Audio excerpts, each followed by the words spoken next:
Hello friends, मैं के Bhardwaj trigonometry के साथ फिर से प्रेजेंट हूँ। आपका चैप्टर चल रहा था एंगल्स एंड देयर मेजरमेंट। तो कई क्लास से आप लोग उसका थ्योरी लिए थे, कुछ प्रैक्टिस भी आप लोग को प्रॉब्लम का करवाया गया, लेकिन बहुत सारा प्रॉब्लम अभी प्रैक्टिस करवाना बाकी है। तो हम लोग प्रॉब्लम प्रैक्टिस करेंगे आज के क्लास में। आप angles and there measurement chapters का जो बाकी प्रॉब्लम्स है, हालांकि कुछ प्रॉब्लम्स आपने पिछले क्लास में कर चुका है, तो जो बाकी प्रॉब्लम्स है वो आज के क्लास में आप लोग कंप्लीट करेंगे। तो आज आपको कई सारे प्रॉब्लम्स मिलेंगे, जिसमें कुछ घड़ी वाला भी प्रॉब्लम मिलेगा। देखिए, इस तरह के जो प्रॉब्लम्स होते हैं वो बहुत सारे बच्चे पढ़ाई करते हैं तो डिफरेंट ब्रांच में जाना चाहते हैं। कोई बच्चे जनरल कंपटीशन में जाते हैं, कोई जेईई मेंस एडवांस की तरफ चलते हैं, कोई बच्चे बोर्ड का ही सिर्फ तैयारी करते हैं। बहुत सारे बच्चे तरह तरह के अपने प्लानिंग के अनुसार वर्क करते हैं। तो इस पर प्रॉब्लम जो है वो कभी कभी जनरल कंपटीशन में भी इस पर प्रॉब्लम पूछ देता है, इस तरह के प्रॉब्लम्स।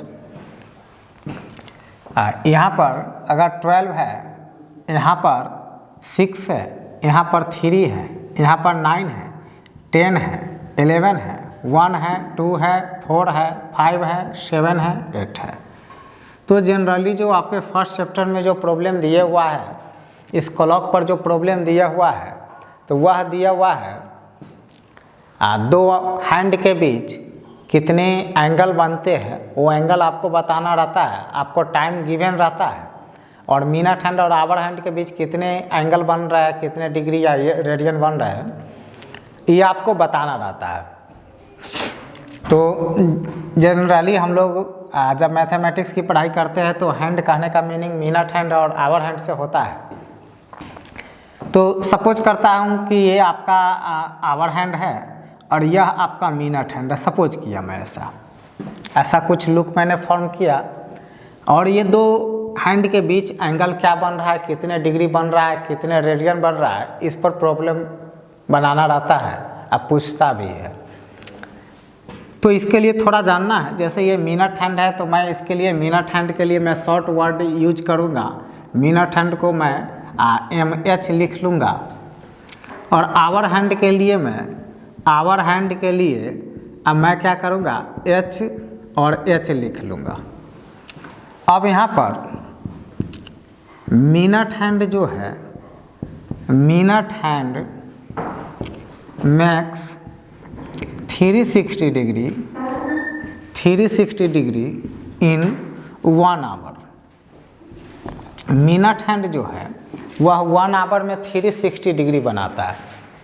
मिनट हैंड जो है वह 360 बनाने में 1 आवर का टाइम ले लेता है। तो 1 आवर का टाइम लिया, इसका मीनिंग 60 मिनट्स का टाइम ले लिया। 1 आवर का टाइम लिया, इसका मीनिंग हो गया कि वो 60 मिनट्स का टाइम ले चुका है। कौन? Minute hand. तो आप कह सकते हैं कि मिनट हैंड जो है वह मैक्स 60 मिनट में 360 डिग्री बनाता है। तो 1 मिनट में कितना बनाएगा? 6 डिग्री बनाएगा इन 1 मिनट। 6 डिग्री बनाएगा 1 मिनट में। 1 मिनट में 6 डिग्री बनाएगा। अब आवर हैंड जो है, आवर हैंड यह 360 कितना देर में बनाता है? आवर हैंड 360 डिग्री 12 आवर्स में बनाता है। मैक्स 360 डिग्री इन 12 आवर्स।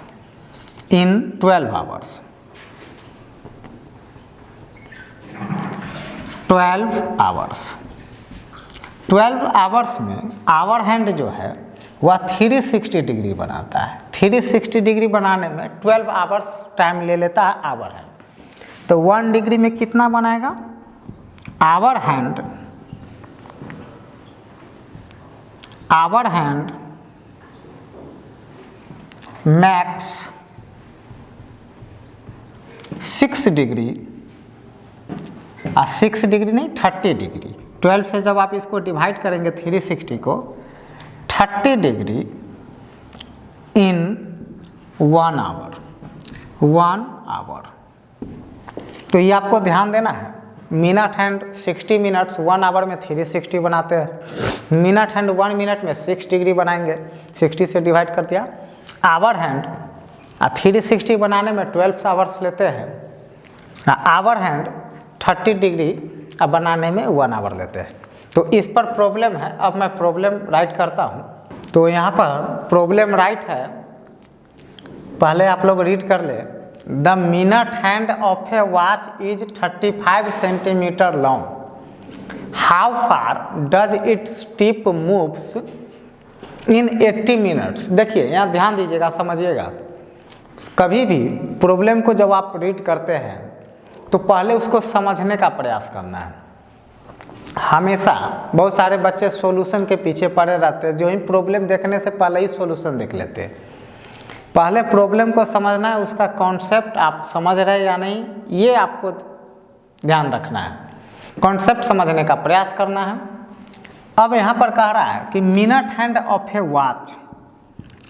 हम प्रॉब्लम बनाने का, अब मैथ का जब प्रॉब्लम आप सॉल्व करते हैं तो उसका एक और सुंदर खासियत है मैथ का, कि आप किसी प्रश्न को जहाँ से समझते हैं वहीं से उसका शुरुआत कर लीजिए। अब minute hand of A watch, इस प्रश्न को जब आप रीड किए तो इतना आइडिया आपको आ चुका है कि किसी वॉच की बात हो रही है और उसमें मिनट हैंड की बात हो रही है। तो आप एक वॉच का फॉर्मेशन कर लिए और उसमें मिनट हैंड का आपने एक फॉर्मेशन कर लिया, आपने मिनट हैंड का फॉर्मेशन कर दिया। The minute hand of A watch is 35 centimetre long, मतलब इसका लेंथ जो है वह 35 सेंटीमीटर है और यह रेडियस के इक्वल होगा। क्योंकि जब आप सर्कुलर वॉच बनाते हैं, जब आप सर्कुलर वॉच बनाते हैं तो यह आपका रेडियस का ही वर्क होता है। अब बहुत सारे बच्चे यहाँ पर कहेंगे कि नहीं, मेरे घर में जो वॉच है वो तो रेक्टेंगल टाइप का है, तो उसमें कैसे होगा। तो ये बात अलग है, लेकिन जब मैथ किसी वॉच को, मैथमेटिक्स जब किसी वॉच को अपनी नज़र से देखता है तो वो गोल देखता है ना। तो आपको भी गोल ही बनाना होगा। अब आपके घर में रेक्टेंगल वॉच है या ट्रायंगल वॉच है तो उससे इसका कोई लेना देना नहीं है। तो रेडियस इसका 35 सेंटीमीटर हो चुका है। अब कहता है कि ये मिनट वाला जो सुई है वह 18 मिनट टिक टिक करके ऐसे बढ़ते जा रहा है, बढ़ते जा रहा है, सुई अपने डायरेक्शन में ऐसे बढ़ते जा रहे हैं। तो 18 मिनट्स में how far does it tips move, कितना सुई कितना डिस्टेंस ट्रेवल कर लेगी, ये आपको बता देना है। आप कल्पना कीजिए किसी समय मिनट वाला सुई यहाँ पर था, ये इसका इनिशियल पॉइंट है, आप ऐसा एज्यूम कर लिए और ऐसा एज्यूम कर लेता हूँ कि 18 मिनट्स में मिनट वाला सुई ऐसे टिक टिक करते करते करते यहाँ पर आ गया, ऐसा मैं एज्यूम कर लेता हूँ। यह आपका फाइनल पॉइंट हो गया। तो यह भी आपका रेडियस ही होगा, मिनट हैंड ही है ना। अब यहाँ पर कह रहा है कि हाउ फार डज इट, तो आप जो बोले कि यह ए से और बी पर आ गया, ऐसा आपने लेट कर लिया कि चलो 18 मिनट्स में ए से बी पर आ गया, तो ये लेंथ पूछ रहा है, मतलब फाइनली लेंथ ऑफ आर्क पूछ रहा है। फाइनल आप क्या इंफॉर्मेशन दिए, फाइनल आपने इंफॉर्मेशन लिया कि लेंथ ऑफ आर्क पूछ रहा है। ए पॉइंट से टिप बी पर 18 मिनट्स में पहुंचा है, मतलब लेंथ ऑफ आर्क आपसे पूछा जा रहा है। और आप लोग को बता चुके हैं कि लेंथ ऑफ आर्क को एल से डिनोट किया जाता है, लेंथ ऑफ आर्क को एल से डिनोट करते हैं। आप लोग को एल, थीटा और आर में रिलेशन बताए थे, तो वहाँ पर आप लोग को जानकारी दी गई थी कि 3 अननोन है, उसमें से कोई 2 नोन का होना जरूरी है, तो आप थर्ड निकाल सकते हैं।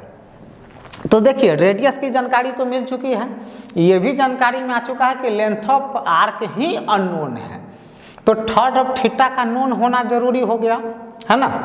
तो आप 18 मिनट्स की बात हो रही है इस प्रश्न में, 18 मिनट की बात हो रही है। और आप सारे बच्चों को मैं बता चुका हूँ 1 मिनट में मिनट हैंड कितना बनाता है एंगल। मिनट हैंड 1 मिनट में बनाता है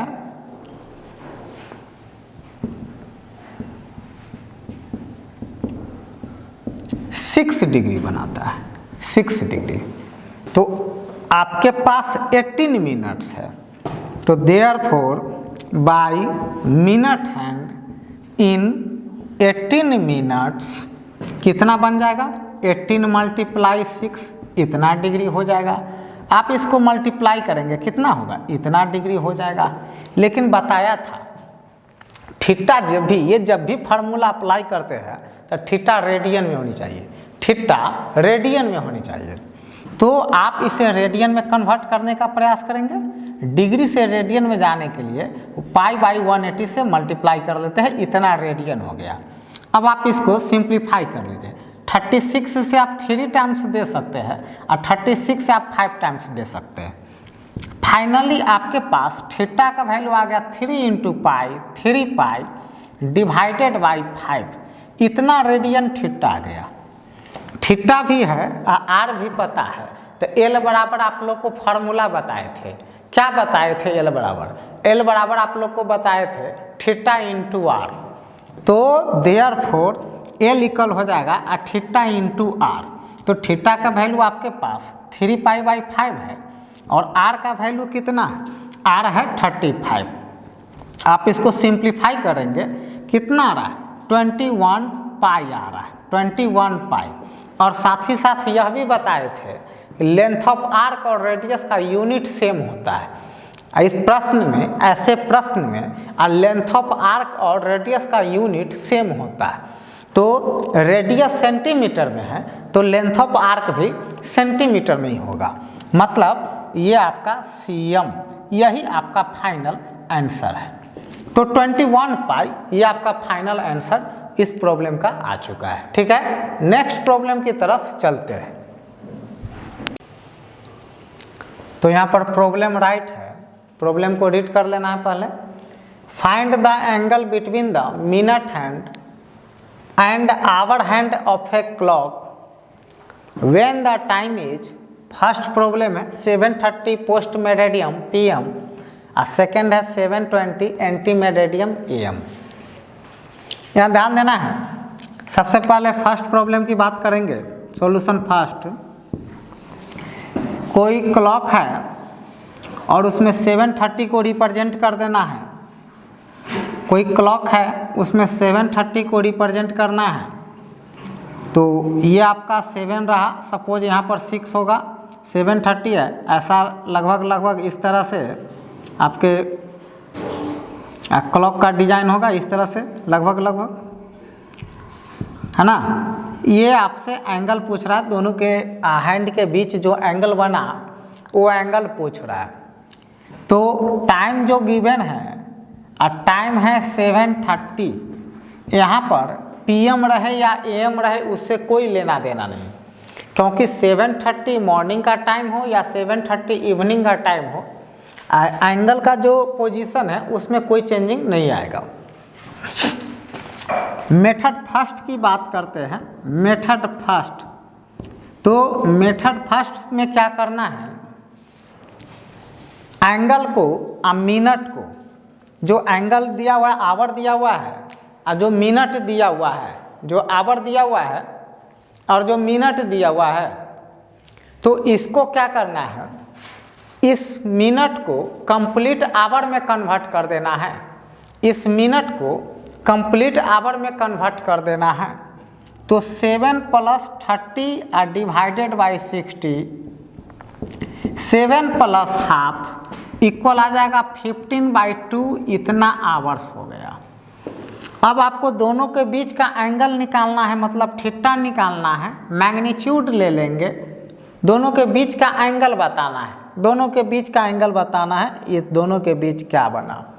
तो मैग्नीट्यूड मोड ले लेंगे और आवर वाला जो हैंड होता है वह 1 आवर में कितना डिग्री बनाता है, 1 आवर में 30 डिग्री बनाता है, तो इतना आवर में कितना बनाएगा?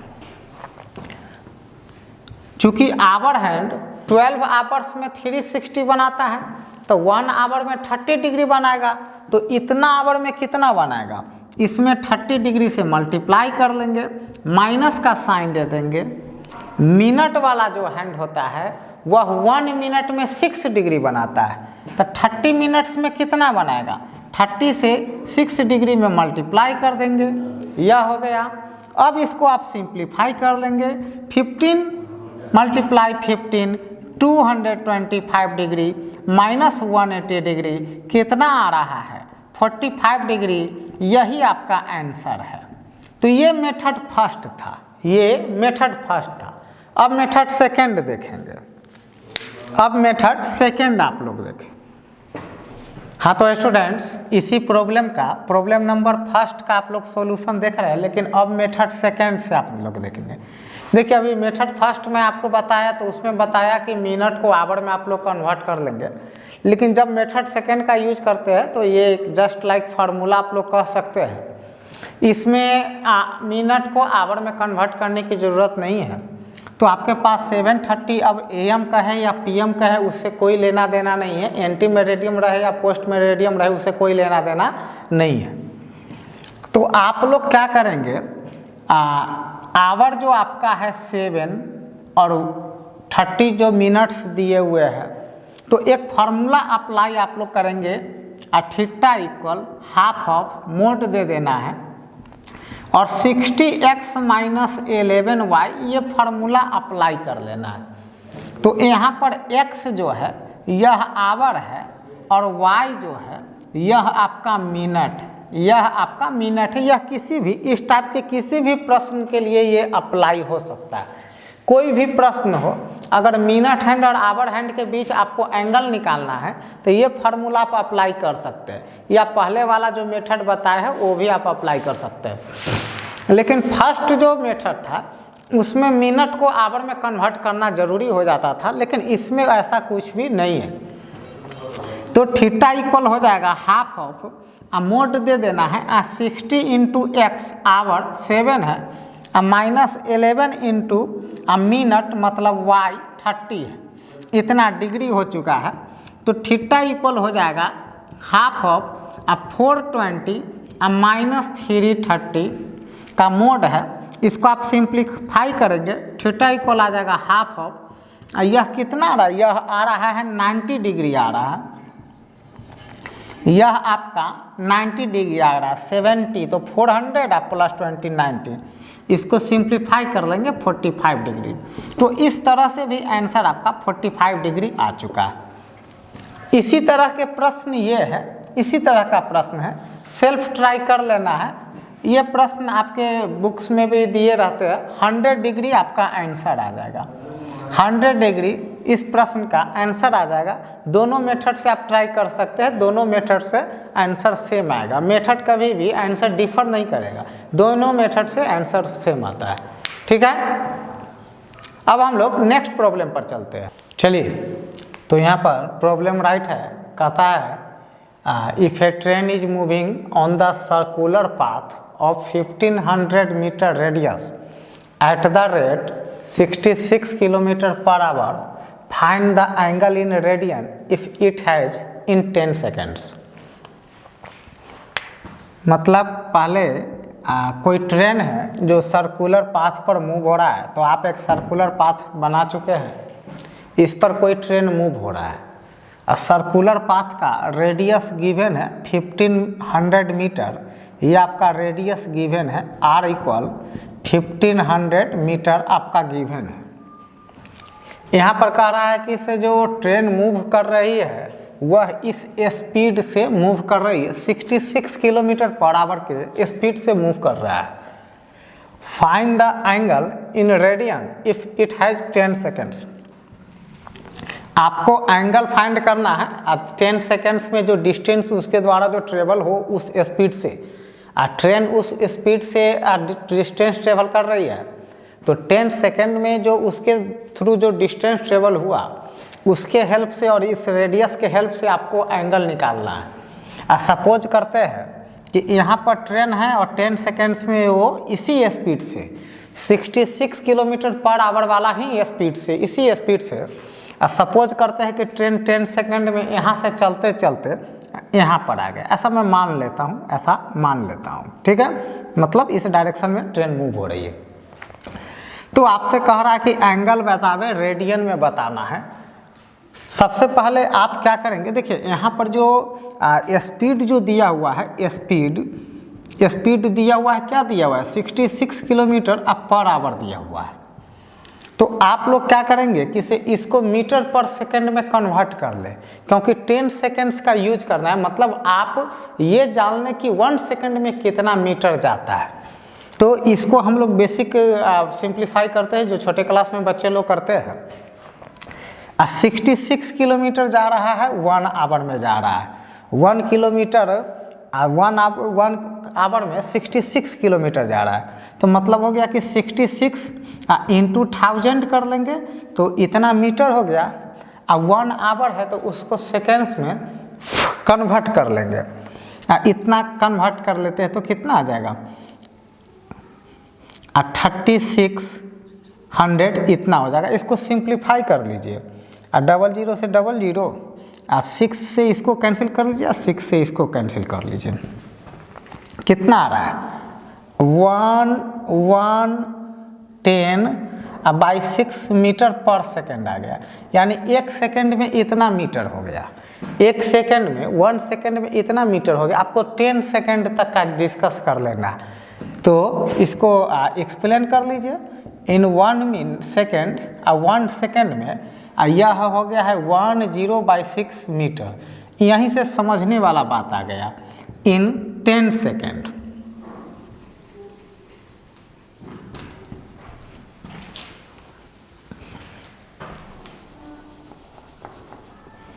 इन 10 सेकेंड में कितना होगा, तो 10 सेकेंड में 10 से मल्टीप्लाई कर देंगे तो इतना बाई 6 मीटर हो गया। अब देखिए समझिए इस बात को। अब सपोज ये तो कुछ समझाने की ज़रूरत नहीं है, ये तो छोटे क्लास में आप लोग पढ़ाई किए होंगे। अब मीटर पर सेकंड में किलोमीटर पर आवर को मीटर पर सेकंड में कन्वर्ट कर लिए हैं। तो 1 सेकंड में ट्रेन इतना मीटर की डिस्टेंस ट्रेवल करती है, तो 10 सेकंड में आपने उतना फाइंड कर लिया। मतलब कि 10 सेकंड में जो डिस्टेंस जो ट्रेवल हुआ ट्रेन के थ्रू सर्कुलर पाथ पर, तो वह एक आर्क का फॉर्मेशन करेगा। क्योंकि जो डिस्टेंस का जो फॉर्मेशन, डिस्टेंस जो ट्रेवल हो रहा है इस सर्कुलर पाथ पर, तो गाड़ी ऐसे चलते जा रही है, तो एक आर्क का भी फॉर्मेशन होते जा रहा है। मतलब फाइनली ये डिस्टेंस जो है वह लेंथ ऑफ आर्क के इक्वल हो जाएगा। और लेंथ ऑफ आर्क को एल से डिनोट करते हैं, लेंथ ऑफ आर्क को एल से डिनोट करते हैं। एल, ये जो डिस्टेंस 10 सेकंड में जो डिस्टेंस ट्रेवल किया वह लेंथ ऑफ आर्क हो जाएगा, वह लेंथ ऑफ आर्क हो गया। और रेडियस ऑलरेडी आपके पास गिवन है, तो आपसे पूछ रहा है कि एंगल इन रेडियन क्या होगा। तो थीटा बराबर आप लोग फार्मूला अप्लाई कर लेंगे, आप लोग को पढ़ाया गया है, L/R थीटा फार्मूला अप्लाई करेंगे। एल ऑलरेडी गिवन है, यहाँ पर निकल चुका है। और रेडियस डिवाइड बाई कर लेंगे 1/51500, दिस गैप करेंगे और कितना जाएगा 11/90 इतना रेडियन। यानी थीटा का वैल्यू यही आ गया, यही आपका थीटा का वैल्यू आ गया। तो इस तरह से 11/90 radian theta, if nothing is given about unit of angle then it is in radian understood. Trigo function के एंगल के बारे में कोई यूनिट न दिया गया हो तो उसे रेडियन समझा जाता है। तो 11/90 है वह ऑलरेडी रेडियन में आ गया। दूसरी बात है कि जब ये फार्मूला पर अप्लाई करते हैं तो वहाँ पर थीटा रेडियन में ही रहना चाहिए, इसी कारण से यह भी रेडियन में ही बोल रहा था। तो चलिए नेक्स्ट प्रॉब्लम की तरफ चलते हैं। तो यहाँ पर प्रॉब्लम राइट है, कहता है if the angular diameter of the moon be 30 minute, how far from the eye a coin of diameter 2.2 centimetre be kept to hide the moon. देखिए प्रश्न क्या कर रहा है, ये हेवनली बॉडी से रिलेटेड कर चुका है, प्रश्न को मून से, सन से इस तरह से रिलेटेड कर चुका है, मतलब बहुत दूर की बातें कर रहा है। तो अब जैसे होता क्या है कि आप जब किसी चीज़ को बहुत दूर से देखते हैं, बहुत दूर से देखते हैं तो आपको बहुत छोटा दिखाई पड़ता है। और छोटा दिखाई पड़ने का कारण है कि आपका एंगल वहाँ पर कम बनता है। तो आप जब किसी हेवनली बॉडी को देखते हैं, बहुत दूर से आप देखते हैं उस बॉडी को, आप बहुत छोटा देख पाते हैं। तो इस प्रश्न में एंगल कम बनने के कारण ही आप बहुत छोटा देखते हैं, क्योंकि ऑब्जेक्ट आपसे बहुत दूर रहता है। इस तरह के प्रश्न में जब भी हेवनली बॉडी वाला प्रश्न रहे इस चैप्टर में, तो एंगल का मेजर मैक्सिमम 2 डिग्री तक ही रहता है, मैक्सिमम 2 डिग्री तक रहता है। तो अब जैसे क्या करना है इसमें, जैसे सपोज करते हैं, पहले इस प्रॉब्लम के सॉल्यूशन से पहले आप कुछ बात समझेंगे। सपोज ये आपका हेवनली बॉडी है, ये कोई हेवनली बॉडी है, कोई भी मून है, सन है, जो आप कहिए, और यहाँ पर कोई ऑब्जर्वर है अर्थ पर, यहाँ पर कोई ऑब्जर्वर है जो यहाँ से इस चीज़ को देख रहा है। तो चूँकि ये बहुत डिस्टेंस पर है, तो आप किसी चीज़ को कंप्लीट देखते हैं, जब आपकी नज़र उसके दोनों तरफ जाती है तब आप किसी बॉडी को आप कंप्लीट देख लेते हैं। ये जो है, अब सपोज यहाँ पर ऑब्जर्वर है, यहाँ पर कोई पर्सन है जो यहाँ से इसको वॉच कर रहा है, देख रहा है। तो ये यहाँ से O और ये इसका डायमीटर है, ऐसा मान लेता हूँ डायमीटर है। तो सपोज किया कि ये पॉइंट A है और यह पॉइंट B है, यह पॉइंट A है और यह पॉइंट B है। तो ये जो डिस्टेंस हुआ, OA डिस्टेंस या OB डिस्टेंस, ये distance travelled by your site हो गया। लेकिन इसमें हम लोग इस प्रॉब्लम में इसको रेडियस कहेंगे। तो इसको क्या कहेंगे? रेडियस कहेंगे। याद रहे, हेवनली बॉडी के केस में डिस्टेंस ट्रेवल बाय साइट को रेडियस मान लेना है, और जो डायमीटर होगा वह लेंथ ऑफ आर्क के इक्वल हो जाएगा। डायमीटर का लेंथ ऑफ आर्क के इक्वल हो जाएगा, D इक्वल L हो जाएगा। और थीटा जो रहता है वह अधिक से अधिक 2 डिग्री रहता है। इस ऐसे प्रश्न में आपको रेडियन में उसको कन्वर्ट कर लेना है, और उसके बाद जो प्रॉब्लम का है उसके अकॉर्डिंग एल थीटा आर में 2 नोन रहेगा, और थर्ड अननोन आपको फाइंड आउट कर लेना है। अब चलते हैं इस प्रॉब्लम को रीड करते हैं। If the angular diameter of the moon अभी 30 मिनट, मतलब थीटा का वैल्यू दे दिया है, 30 मिनट दे दिया है। हाउ फार फ्रॉम द आई, यहाँ पर कोई ऑब्जर्वर का आई है, कोई ऑब्जर्वर है जो यहाँ से देख रहा है। Eye of from the eye of a coin of diameter इतना centimetre be kept to hide the moon. अब प्रश्न को समझना है। प्रश्न कह रहा है कि कोई ऑब्जर्वर अपनी आंखों से कितने दूरी पर, प्रश्न कह रहा है कि कोई ऑब्जर्वर अपनी आंखों से कितने दूरी पर इतना सेंटीमीटर डायमीटर वाला किसी कॉइन को रखे कि वो इस मून को कंप्लीटली हाइड कर दे, मतलब मून छिप जाए, मून उसको दिखाई न पड़े, मून उसको दिखाई न पड़े। तो मान लेते हैं कि आप यहाँ पर एक कॉइन रखें, ऐसा मैं सपोज कर दिया कि आप यहाँ पर एक कॉइन रखें। क्लियर है? कॉइन का जो डायमीटर दिया हुआ था, तो अकॉर्डिंग टू गिवन डायमीटर जो दिया हुआ है वह इस प्रश्न में दिया हुआ है 2.2 सेंटीमीटर, 2.2 सेंटीमीटर। लेकिन मैं अभी कुछ देर पहले मैं आपको बोला कि ऐसे प्रश्न में जो डायमीटर होता है वह लेंथ ऑफ आर्क के इक्वल हो जाएगा, यानी लेंथ ऑफ आर्क आपका हो चुका है, एल हो गया 2.2 सेंटीमीटर। थीटा ऑलरेडी गिवन है, लेकिन कंडीशन है कि एल थीटा आर का जब फार्मूला अप्लाई करते हैं तो उसमें थीटा रेडियन में रहना चाहिए। तो आप तो ये चीज़ तो जानते हैं कि 1 डिग्री में 60 मिनट्स होते हैं, तो 1 मिनट में 1/60 डिग्री होगा, 1 मिनट में हो गया 1/60 डिग्री।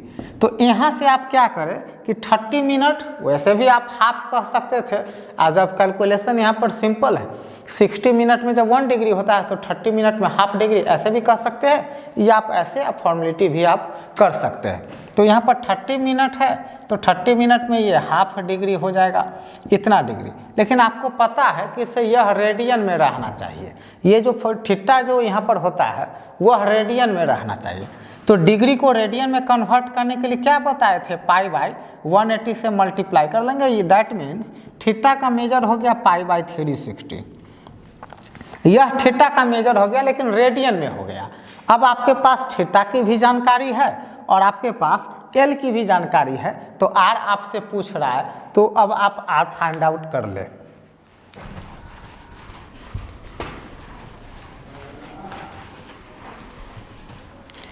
तो आप सब जानते हैं थीटा बराबर क्या होता है, L/R होता है। तो थीटा की जानकारी है, अब 360 और L 2.2 और रेडियस की जानकारी आपके पास नहीं है, यही आपको कैलकुलेट करना है। इसको सिंप्लीफाई कर लीजिए, आप 0 कर लीजिए 22/7 इंटू 36 इक्वल हो जाएगा 22 और R दिस गायब कर लीजिए, R का वैल्यू निकाल लीजिए इतना। दोनों का यूनिट सेम होना चाहिए, L का और R का यूनिट सेम होना चाहिए। तो इस प्रॉब्लम में लेंथ ऑफ आर्क जो था वह सेंटीमीटर में था, इसलिए रेडियस भी इतना सेंटीमीटर होगा। तो यही आपसे आंसर पूछ रहा था, हाउ फार फ्रॉम द आई, मतलब वो ऑब्जर्वर, मतलब हुआ कि वो ऑब्जर्वर अपनी आंखों से इतना सेंटीमीटर की दूरी पे कॉइन को रखेगा, इतना सेंटीमीटर की आंख से इतना सेंटीमीटर की दूरी पर वो अपने कॉइन को रखेगा, तो वो कंप्लीटली मून को हाइड कर लेगा, मून को नहीं देख पाएगा। तो इस तरह से ये फर्स्ट चैप्टर का प्रॉब्लम कंप्लीट हो गया। अब हम लोग नेक्स्ट चैप्टर की तरफ मूव करेंगे। तो अब हम लोग नेक्स्ट चैप्टर की तरफ मूव होते हैं। ट्रिकोनोमेट्री का आप सेकेंड चैप्टर कह सकते हैं, trigonometrical ratios and function and their function. तो ये जो चैप्टर है T function, trigonometric function, trigonometric function. अब देखिए इस चैप्टर में सबसे पहले आप देखेंगे कि आपको किस तरह से कंटेंट दिया जाएगा, पहले उस चीज़ को आप देखेंगे। सबसे पहले आपको इसमें बेसिक डिफिनीशन पढ़ लेना है, basic definition of a sine cos, मतलब जो बेसिक जो ट्रिगो फंक्शन उसका डिफिनीशन पढ़ लेना है। उस पर ढेर सारे फार्मूले हैं, उसको पढ़ लेना है, उसका एक्सप्लेनेशन देख लेना है, उस पर थोड़ा प्रैक्टिस कर लेना है। उसके बाद फिर आपको डोमेन रेंज फंक्शन का ग्राफ बताऊंगा, मैक्सिमा मिनिमा बताऊंगा, इनइक्वालिटी बताऊंगा, फिर उस पर प्रैक्टिस करके और फिर कम्पिटिटिव प्रॉब्लम ये सब प्रैक्टिस करवाएंगे।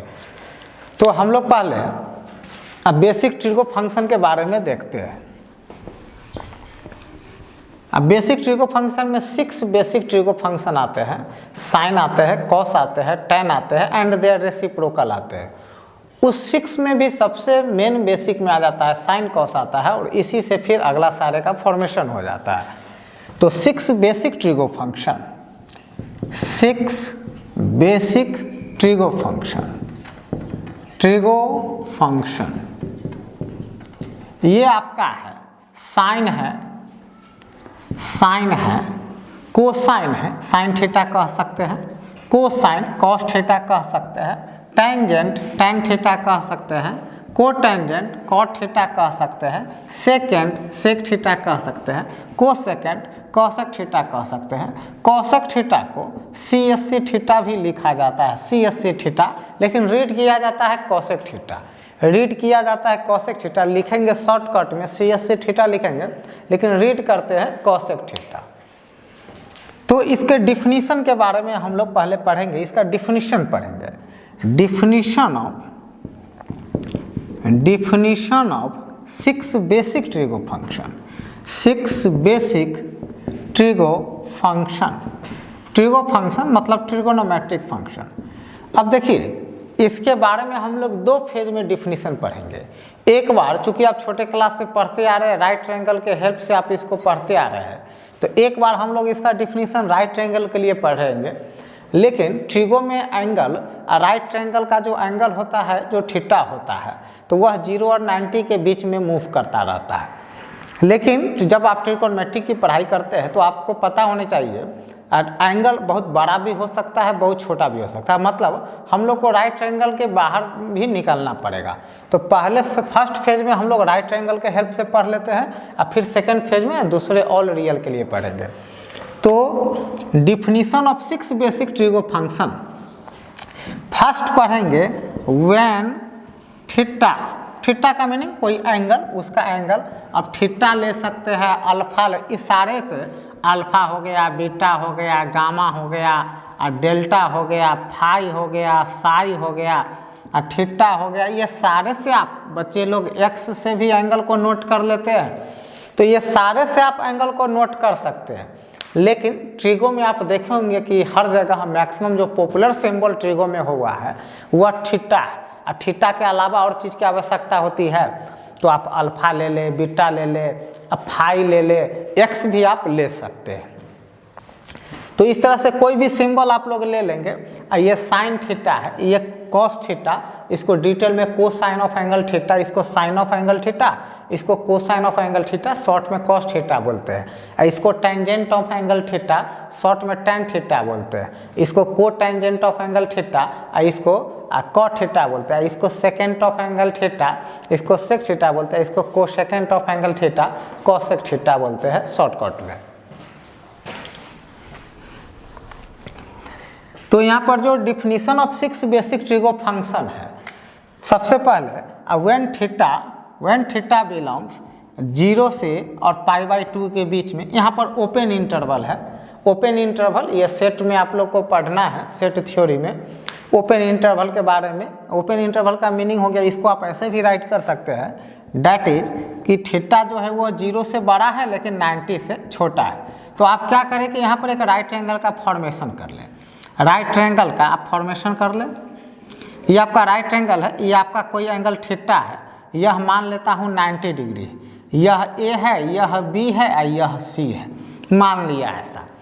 तो ट्रायंगल का एंगल जो होता है वह 0 नहीं होता। देखिए यहाँ पर बहुत सारे बच्चे 0 लिखते, देखिए 0 पर कोई यूनिट नहीं दिया हो, मतलब रेडियन है, तो आप 0 रेडियन लिखे, या अगर आप चाहते हैं तो ऐसे करके आप 0 डिग्री भी बोल सकते हैं। इससे पहले मैं डिग्री नहीं लिखा था, मतलब 0 रेडियन बोलेंगे, लेकिन अब मैं डिग्री लिख लिया हूँ, मतलब आप 0 डिग्री बोलेंगे। तो दोनों में से जो इच्छा हो आप राइट कर सकते हैं।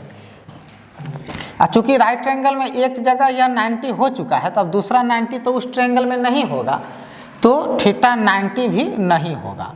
π/2 भी बोल सकते हैं, या इसी को π/2 बोल सकते हैं, या π/2 को बहुत सारे बच्चे 90 डिग्री लिखना पसंद करते हैं, तो 90 भी आप लिख सकते हैं, जो आपको पसंद हो वह लिखना चाहते हैं। तो π/2 भी लिख दिया हूँ। अब बहुत सारे बच्चे 90 पसंद करते हैं, तो अब उनके लिए मैं 90 भी लिख देता हूँ। दोनों में से जो आपको पसंद है वह आप लिखेंगे।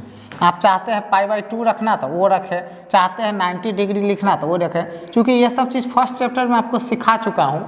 पाई का मीनिंग 180 डिग्री होता है, तो π/2 90 डिग्री होगा।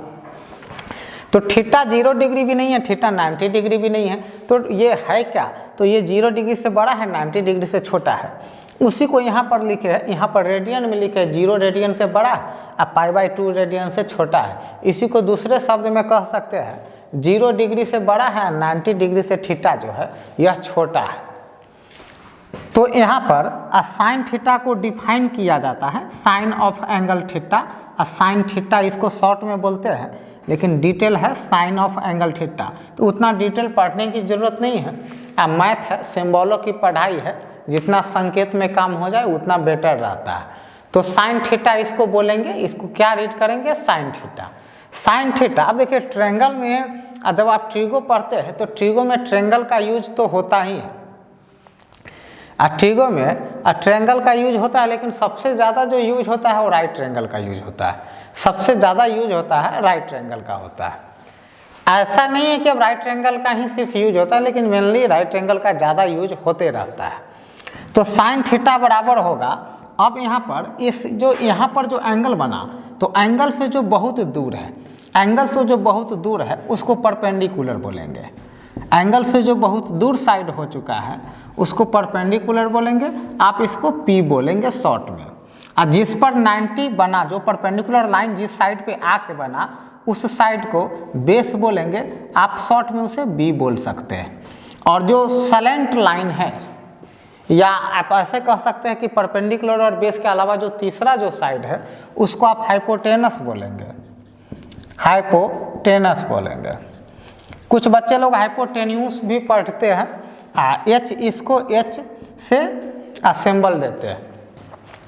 तो साइन थीटा इक्वल होता है परपेंडिकुलर बाय हाइपोटेनस।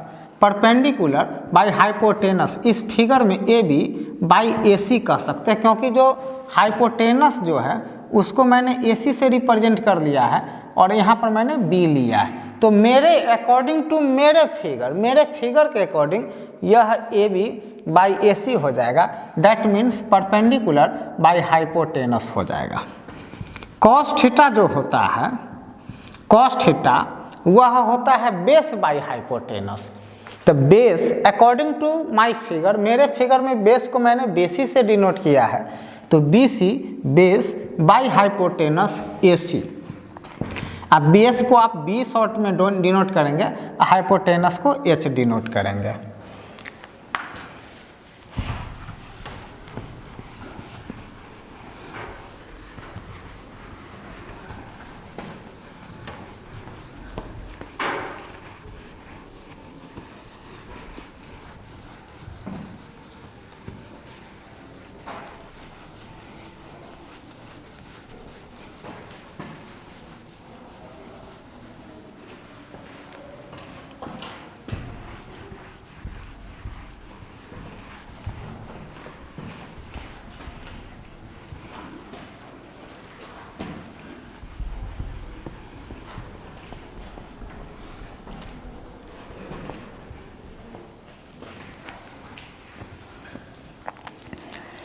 बी हो गया। अब सी में साइन हो चुका है, कॉस हो चुका है, बेस बाय हाइपोटेनस, तो base by hypotenuse tan theta equal होता है परपेंडिकुलर, अब परपेंडिकुलर बाई बेस, मतलब इसी रेशियो को tan थीटा बोलते हैं। अब परपेंडिकुलर बाई बेस का जो रेशियो होता है उसी को tan थीटा बोलते हैं। तो परपेंडिकुलर फिगर में AB है, अब बेस BC है, तो परपेंडिकुलर P से आप बेस को B से। साइन थीटा मतलब परपेंडिकुलर जो साइड होता है और हाइपोटेनस जो साइड होता है उसके रेशियो को साइन थीटा बोलते हैं। कॉस थीटा का मीनिंग हो गया, कॉस किसी एंगल का कॉस का मीनिंग हो गया कि उस एंगल वाले राइट ट्रायंगल का बेस का साइड, बेस साइड और हाइपोटेनस वाला जो साइड है उसके रेशियो को कॉस थीटा कहते हैं। उसी तरह से परपेंडिकुलर जो साइड है उसका रेशियो और बेस वाला जो साइड है और वो दोनों का रेशियो परपेंडिकुलर और डिवाइडेड बाई बेस, इसका जो रेशियो आता है उसको tan थीटा के इक्वल कहते हैं। अब परपेंडिकुलर को P से डिनोट करते हैं, बेस को B से डिनोट करते हैं। अब यहाँ पर कॉट थीटा की जानकारी लेना है। कॉट थीटा tan थीटा का रेसिप्रोकल होता है, कॉट थीटा और tan थीटा का रेसिप्रोकल होता है। तो ये है परपेंडिकुलर बाई बेस, तो ये हो जाएगा बेस बाई परपेंडिकुलर। और tan थीटा चूंकि परपेंडिकुलर बाई बेस है तो ये हो जाएगा base by perpendicular, base by perpendicular. तो बेस को आप BC से डिनोट किए हैं फिगर में और परपेंडिकुलर को आप AB से डिनोट किए। और सेक थीटा जो होता है वह कॉस थीटा का रेसिप्रोकल होता है। सेक थीटा जो होता है वह कॉस थीटा का रेसिप्रोकल होता है। तो कॉस थीटा होता है बेस बाई हाइपोटेनस, और कॉस थीटा को डिफाइन करते हैं बेस बाई हाइपोटेनस से। कॉस थीटा को बेस बाई हाइपोटेनस से डिनोट करते हैं, और बेस बाई हाइपोटेनस। तो बेस बाई हाइपोटेनस कॉस हो गया तो उसका रेसिप्रोकल हो जाएगा, और रेसिप्रोकल हो जाएगा हाइपोटेनस बाई बेस। तो हाइपोटेनस AC है, अब बेस आपका BC है। अब लास्ट है कॉसेक थीटा।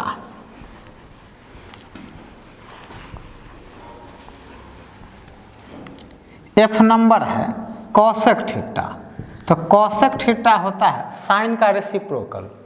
चूंकि साइन को डिफाइन किया जाता है परपेंडिकुलर और हाइपोटेनस साइड दोनों के रेशियो को साइन थीटा कहा जाता है। तो परपेंडिकुलर बाई हाइपोटेनस, तो कॉसेक के लिए हो जाएगा hypotenuse by perpendicular, hypotenuse by perpendicular. तो हाइपोटेनस जो साइड है उसको फिगर में AC से डिनोट किया गया है, और परपेंडिकुलर जो साइड है उसको इस फिगर में AB से डिनोट किया गया है। तो ये बेसिक जो 6 ट्रिगो फंक्शन है उसको डिफाइन किया गया है। लेकिन याद रहे यह राइट ट्रायंगल के लिए, यानी थीटा का जो मेजर था 0 डिग्री से बड़ा था, 90 डिग्री से छोटा था, उसके लिए है। आप इसी को दूसरे शब्द में कह सकते हैं कि थीटा का मेजर 0 से बड़ा है, 0 रेडियन से बड़ा है, और π/2 रेडियन से छोटा है, तो उसके लिए ये है। ठीक है, अब हम लोग बात करेंगे इसके सेकेंड डेफिनीशन। यह फर्स्ट डेफिनीशन था, कंडीशन था कि जब थीटा 0 से बड़ा है, 90 से छोटा है। अब हम लोग किसी भी रियल के लिए बात करते हैं, थीटा बहुत बड़ा हो तब या बहुत छोटा हो तब, इस तरह से।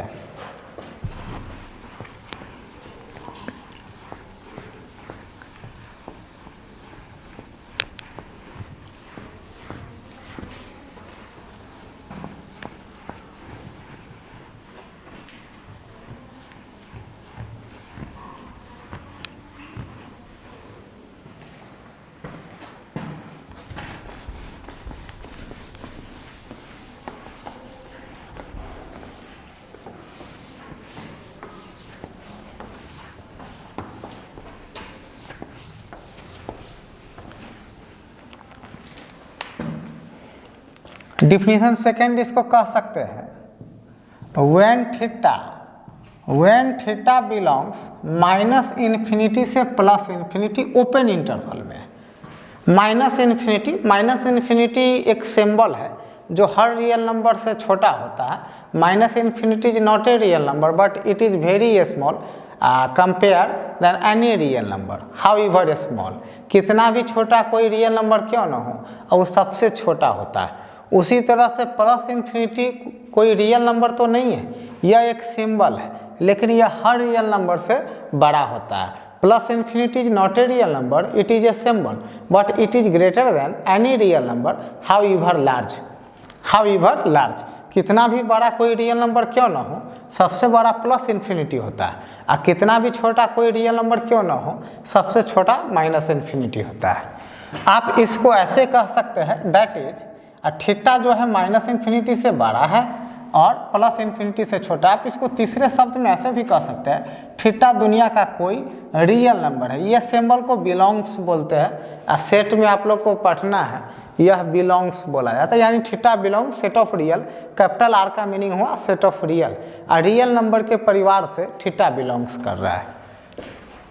तो ये सेकंड डिफिनीशन इस फेज में हम लोग पढ़ेंगे। अब देखिए, थीटा यहाँ पर बहुत बड़ा भी हो सकता है, अब बहुत छोटा भी हो सकता है। तो जब कोई बच्चे बहुत बड़ा बनाना चाहते हैं, तो बहुत बड़ा का मीनिंग क्या हो गया कि आप पॉजिटिव क्वांटिटी जा चुके हैं। मतलब अपने पेन को एंटी क्लॉकवाइज जब आप रोटेट करते हैं एंटी क्लॉकवाइज, तो वो पॉजिटिव बनते जाता है। जब अपने पेन को आप एंटी क्लॉकवाइज रोटेट करेंगे एंगल फॉर्मेशन के लिए, मतलब इनिशियल साइड से टर्मिनल साइड जाने के लिए जब आप पेन को एंटी क्लॉकवाइज रोटेट करेंगे तो आपका एंगल पॉजिटिव बनते जाएगा। तो बार बार जब आप एंटी क्लॉक रोटेट करेंगे तो एंगल पॉजिटिव बनते बनते एक बहुत बड़ा पॉजिटिव बन जाएगा। जब तो ऐसे करके हम लोग बहुत बड़ा पॉजिटिव बना सकते हैं। ये बहुत बड़ा पॉजिटिव हो गया। मान लेते हैं किसी समय एंगल आपका यहाँ पर आ गया, टर्मिनल साइड आपका ये रहा, सपोज ऐसा मैं मान लिया, ऐसा मान लिया। तो यहाँ पर सपोज ये कोई एंगल थीटा बना, कोई लाइन है रिवॉल्विंग लाइन, उसका पोजीशन कुछ ना कुछ होगा, पोजीशन पी से पोजीशन और एक्स कामा वाई उसका पोजीशन मान लिए। तो ये तो एंगल बहुत बड़ा हो गया। बहुत सारे बच्चे बहुत छोटा बनाने का प्रयास करते रहते हैं। तो बहुत छोटा के लिए क्या करना है, ऐसा नहीं बहुत छोटा के लिए बहुत सारे बच्चे कि राइटिंग को अपना छोटा कर लेंगे, राइटिंग को बहुत छोटा करके लिखेंगे तो एंगल छोटा हो जाएगा, ऐसा नहीं है। आप क्या करें, इसमें आप एंटी क्लॉक गए तो आपका एंगल बहुत बड़ा बना, पॉजिटिव बना। आप इसमें बार बार क्लॉकवाइज चले जाए, आप बार बार क्लॉकवाइज चले जाए। जहाँ पर इच्छा हो वहाँ पर अपने पेन को आप रोक ले, जहाँ पर इच्छा हो वहाँ पर अपने पेन को रोक ले। ऐसा कोई कंडीशन नहीं है कि आप अपने पेन को फर्स्ट क्वाड्रेंट में ही रोके या सेकंड में या थर्ड में या फोर्थ में, एज यू विश। आप जिस क्वाड्रेंट में रोकना चाहते हैं उस क्वाड्रेंट में अपने पेन को रोक सकते हैं। यह आपका टर्मिनल साइड हो गया। इस केस में जो एंगल है यह निगेटिव होगा। इस केस में जो थीटा एंगल है यह वेरी स्मॉल हो चुका है, और इस केस में एंगल बहुत बड़ा हो चुका है। तो किसी एक से आप समझने का प्रयास करेंगे। आज किसी सारे के लिए दोनों का प्रूफ सेम रहता है, दोनों का वर्क भी सेम है, किसी एक से आप समझ लें। तो यहाँ पर हम लोग बहुत बड़ा से जो एंगल है उसी से समझेंगे। यहाँ पर फर्स्ट क्वाड्रेंट में रुकिए या सेकंड में रुकिए या थर्ड में या फोर्थ में, उससे कोई लेना देना नहीं है। अब यहाँ से हम लोग क्या करेंगे कि एक रिलेशन बनाने का प्रयास करेंगे। रिलेशन बनाने के लिए चूंकि आप राइट एंगल पढ़ाई कर चुके हैं, तो आपका प्रयास यही होगा कि जो चीज़ आप जानते हैं उस ब्रांच में उस चीज़ को पहले लाए ताकि आप उसका अप्लाई कर सके। तो राइट एंगल के बारे में आप इससे पहले पढ़े हैं, तो हम लोग इसको राइट एंगल का फॉर्मेशन कर लिया, उसका यूज कर लेंगे। ये वाई एक्सिस के पैरेलल ये साइड है ट्रायंगल का। ट्रायंगल का नेमिंग अगर ओ कर दे, यहाँ पर एम कर दे, तो ट्रायंगल ओपीएम में यह साइड वाई एक्सिस के पैरेलल, इसको वाई कहेंगे। ये एक्स एक्सिस के पैरेलल है। यहाँ से ओ से लेकर और पी तक का जो डिस्टेंस, कुछ ना कुछ तो डिस्टेंस जरूर होगा, उस डिस्टेंस को सपोज आर कह देते हैं। रिवॉल्विंग लाइन था तो कुछ ना कुछ तो नेमिंग करना होगा। रिवॉल्विंग लाइन था, फर्स्ट लेटर आर था, इसलिए चलो आर से ही नोटेशन कर दिए। तो इसको डिफाइन कैसे करेंगे? साइन थीटा का डिफिनीशन हो जाएगा। साइन थीटा का डिफिनीशन होगा perpendicular by hypotenuse y by r, y by r. Cos theta का जो डिफिनीशन होगा वह होगा base by hypotenuse x by r. tan theta का जो डिफिनीशन होगा वह होगा perpendicular by base y by x. Cot theta जो होता है वह tan का रेसिप्रोकल होता है। कॉट थीटा जो होता है वह tan का रेसिप्रोकल होता है। तो यह हो जाएगा x बाई वाई। क्या हो जाएगा? x by y. Cot theta जो होता है वह tan का रेसिप्रोकल होता है, तो x बाई वाई हो गया। ई नंबर में आइए सेक थीटा। सेक थीटा जो होता है वह कॉस का रेसिप्रोकल होता है। सेक थीटा जो होता है वह कॉस का रेसिप्रोकल होता है। तो यह बेस बाई हाइपोटेनस, अब base by hypotenuse that means x by r था, तो ये हो जाएगा hypotenuse by base that means r by x. R by x हो जाएगा, आर बाई एक्स हो जाएगा। अब यहाँ पर फिर समझना है एफ नंबर जो है कॉसेक थीटा। कॉसेक थीटा जो है वह साइन का रेसिप्रोकल होता है, वह साइन का रेसिप्रोकल होता है। तो साइन जो है y बाई आर है, साइन y बाई आर, अब परपेंडिकुलर बाई हाइपोटेनस है, तो यह हो जाएगा hypotenuse by perpendicular r by y हो जाएगा, r बाई वाई हो जाएगा। तो ये बेसिक डिफिनीशन है। और सेकेंड डिफिनीशन, लेकिन जब याद रहे एंगल जब माइनस इन्फिनिटी से प्लस इन्फिनिटी, मतलब दुनिया के कोई भी रियल नंबर हो, अब पॉजिटिव हो निगेटिव हो, उससे कोई लेना देना नहीं है। हाँ, निगेटिव हो तो आप अपने पेन को आप इनिशियल साइड से टर्मिनल साइड जाने के लिए क्लॉकवाइज रोटेट कर ले। जब आपका एंगल निगेटिव हो, जब आपका एंगल निगेटिव हो तो आप इनिशियल साइड से, ये जो इनिशियल साइड है उससे आप जब टर्मिनल साइड की तरफ मूव करते हैं तो अपने पेन को क्लॉकवाइज रोटेट कर लेंगे तो एंगल निगेटिव हो जाएगा। और चूंकि यहाँ पर मैंने एंटी क्लॉक रोटेट किया है तो एंगल पॉजिटिव हो जाएगा। अब यहाँ पर ये जो है, ये जो बहुत सारे बच्चे रोटेट करते करते चाहते हैं कि अरे किस क्वाड्रेंट में इसको रोके, तो इसके पीछे कोई ज़्यादा लॉजिक नहीं है। ये आपकी इच्छा पे डिपेंड करता है कि आप किस क्वाड्रेंट में रोकना चाहते हैं। सपोज करते हैं कि कोई बच्चा सेकंड क्वाड्रेंट में रोकता, कोई आपके फ्रेंड्स थर्ड क्वाड्रेंट में अपने पेन को रोक सकता था, कोई फ्रेंड्स आपके फोर्थ क्वाड्रेंट में रोक सकते थे। तो अब आपके मन में आएगा कि वहाँ पर तो वैल्यू वेरी कर जाएगा। बिल्कुल वेरी नहीं करेगा, आप उस केस में मोड लेके चलेंगे, मोड ले लेंगे। मेरा कहने का मीनिंग है कि उस केस में आप mod y, mod x, mod y, mod x, mod x, mod y, mod x, mod y ये कर लेंगे। ऐसा कर लेना है उस केस में, ताकि आप जब क्वाड्रेंट चेंज करेंगे तब फर्स्ट क्वाड्रेंट के अलावा अगर आप किसी क्वाड्रेंट में अपने पेन को रोकते हैं तो मोड ले लेना है। चूंकि मैं फर्स्ट क्वाड्रेंट में रोका था और आप सबको मैं position of point with respect to different quadrant topic पढ़ा चुका हूँ, तो फर्स्ट क्वाड्रेंट में एक्स वाई दोनों पॉजिटिव होते हैं, तो मोड वाई का भी वैल्यू वाई हो जाएगा और मोड एक्स का भी वैल्यू एक्स हो जाएगा। यही कारण था कि मैं मोड वाई और मोड एक्स के बदले मोड न लेके डायरेक्ट रूप से मैंने वाई और एक्स लिख लिया था। क्लियर है? अब नेक्स्ट टॉपिक पर चलेंगे। तो अब देखिए यहाँ पर ये जो चैप्टर है, अब एक तरह से आप इस रास्ते पर निकल चुके हैं जहाँ से आपको बहुत सारा सीखने का मौका मिलेगा। फर्स्ट चैप्टर आपका बेसिक चैप्टर था, बहुत उसमें एंगल्स को एक दूसरे से टर्न करना, कैसे उसको आर के बारे में, सेक्टर के बारे में जानकारी रखना चाहिए उसका भी, ताकि आप अप्लाई कर सके। अब नेक्स्ट क्लास में जब हम मिलेंगे तो बहुत सारे फार्मूला का एक्सप्लेनेशन, फार्मूला कहाँ पर क्या अप्लाई होता है वो बता देंगे। फिर आपको मैं डोमेन रेंज के बारे में, डोमेन रेंज हालांकि 12 में पढ़ना है लेकिन शॉर्ट इंट्रोडक्शन में करूँगा, ताकि आप कम्पिटेटिव प्रॉब्लम्स, अच्छे प्रॉब्लम्स, बुक के अच्छे प्रॉब्लम्स को आप इजीली वे में कैसे सिंपल वे में सॉल्व करें। उसके लिए थोड़ा बहुत आपको ग्राफ भी आना चाहिए, तो ग्राफ भी सिखाना पड़ेगा मुझे। तो इसीलिए मैं डोमेन रेंज बताऊंगा, मैक्सिमम मिनिमम बताऊंगा, फिर अच्छा प्रॉब्लम्स प्रैक्टिस कराऊंगा। ओके, थैंक यू, और नेक्स्ट क्लास में मिलते हैं।